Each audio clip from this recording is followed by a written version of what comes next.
নমস্কার বন্ধুরা, আমি শিউলি তোমাদের সামনে চলে এসেছি একটা নতুন রেসিপিতে। তো আজকে রেসিপি কি আছে জানো? আজকে কোনো কি বলবো, একটা মিষ্টি সুন্দর রেসিপি আছে, ছানার জিলাপি। তো আমরা তো দোকানে খেয়ে থাকি, আজকে বাড়িতে বানাবো। তো আপনাদের কাছে পুরো সহজ করে দেবে আমার রেসিপিটা। পুরোটা দেখবেন, স্কিপ করবেন না। ভালো লাগলে ভিডিওটা শেষ করার পর একটা লাইক, শেয়ার, কমেন্ট করে দেবেন কেমন হয়েছে। চলুন, করবো না দেরি, তাড়াতাড়ি শুরু করি। তো তাড়াতাড়ি ছানাটা আপনারা দোকান থেকে কিনে আনতে পারেন এবং বাড়িতে বানাতে পারেন। তো আমি এক ঝলক দেখিয়ে দিই, আমি কিন্তু বাড়িতে বানাবো।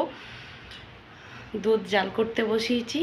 তো দুধটা গরম হয়ে গেলে লেবুর রস দিয়ে কেটে নেব। যাদের বাড়িতে লেবু নেই তারা ভিনিগার দিয়ে কাটতে পারে। ঠিক আছে, চলুন রান্নাঘরে যাওয়া যাক। জাল করতে বসিয়ে দিয়েছি, দুধটা গরম হয়ে যাক। এই যে লেবু দিয়ে কেটে নেব ছানা। গরম হয়ে গেছে, দেখতেই পাচ্ছ। এরপর আমি একটা চামচ দিয়ে নিলাম, আর লেবুকে টুকরো করে নিয়েছি। গরম অবস্থাতেই লেবুর রসটা চুপড়ে দেব।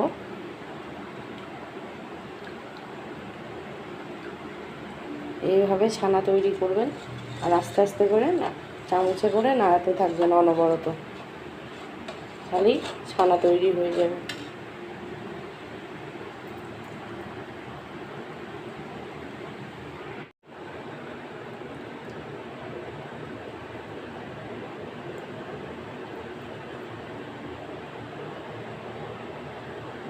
দেখুন বন্ধুরা, ম্যাজিকের মতো কিন্তু খুব সুন্দর ছানা তৈরি হয়ে গেল নিমেষের মধ্যে।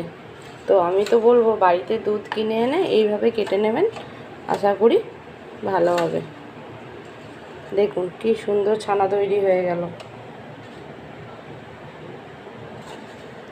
তো এক ঝলক দেখিয়ে দিলাম ছানা তৈরিটা। এরপর আমি জল ঝরিয়ে নেব। বন্ধুরা, আপনাদেরকে একটা বার্তা দেওয়ার আছে। তো আমি 1 লিটার দুধে আমার কতটুকু ছানা বেরোচ্ছে দেখুন। তো আপনাদের বলবো, সদস্য যারা আন্দাজ কিছু জানেন না, পরিমাণের আন্দাজ কিছু জানেন না, তাদেরকে বলবো পরিমাণের সদস্য সংখ্যা যদি বেশি থাকে অবশ্যই দুধের পরিমাণটা একটু বাড়াবেন। দুধ কেটে ছানা অল্প হয়ে গেছে 1 লিটার দুধ, আর জলটা ঝরিয়ে নেবেন। একটা কাপড় বেঁধে জলটাকে ঝরিয়ে নেব, পরিষ্কার একটা কাপড় বেঁধে জলটাকে ঝরিয়ে নেব। আর ছানা দিয়ে কেটেছিলাম, লেবু দিয়ে ছানা কেটেছিলাম, তাই ঠান্ডা জলে একটু ধুয়ে নিয়েছি।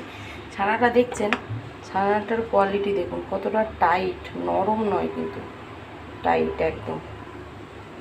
তো জলটা ঝরে যাক, তারপরে আপনাদের সঙ্গে আবার ফিরে আসছি আমি। ঝরে গেছে, ছানাটার মধ্যে একটুকু জল নেই। ভালো করে হাতে করে মথে নেব, আর দিয়ে দেবো একটু চিনি, যেহেতু ভেতরে যাতে মিষ্টি হয়। 1 টেবিল চামচ চিনি দিয়ে দেবেন, আর চামচটা ছোট বলে ভালো করে মথে নেবো একদম, যাতে এই গুটি গুটি না থেকে পুরো প্লেন হয়ে যায়।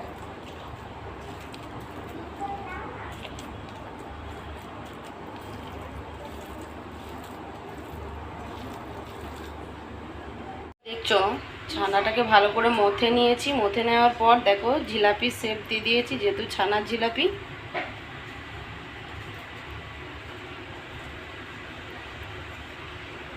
এখানে শিরাটা তৈরি করব বলে 1/2 কাপ চিনি, 1/2 কাপ জল দিয়ে শিরাটা তৈরি করে নেব।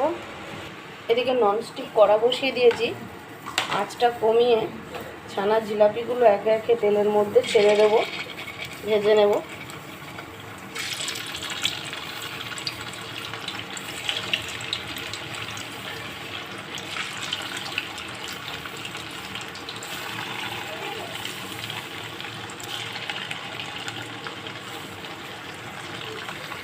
দেখুন জিলাপিগুলো কিন্তু লাল লাল করে ভেজে নেব কড়াভাবে। কি সুন্দর ফুলে গেছে তেলের মধ্যে দেখুন।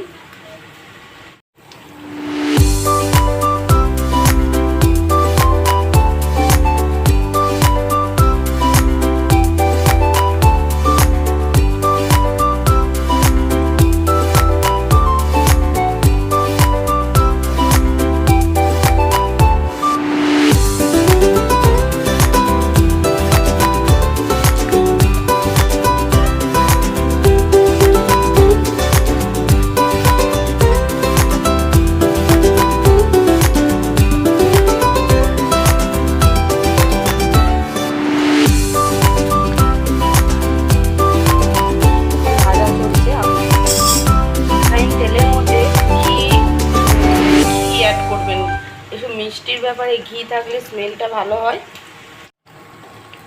দেখুন লাল হয়ে যাচ্ছে, কালারটা পুরো চেঞ্জ হয়ে যাচ্ছে।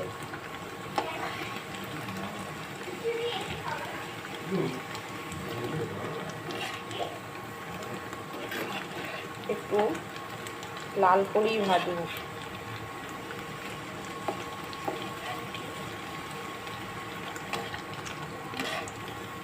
কি সুন্দর ফুলে গেছে দেখুন।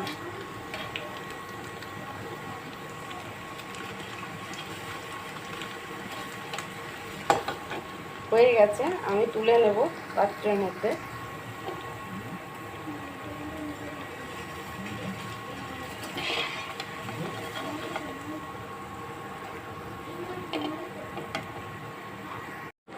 রসের মধ্যে দিয়ে দিয়েছি জিলাপিগুলোকে।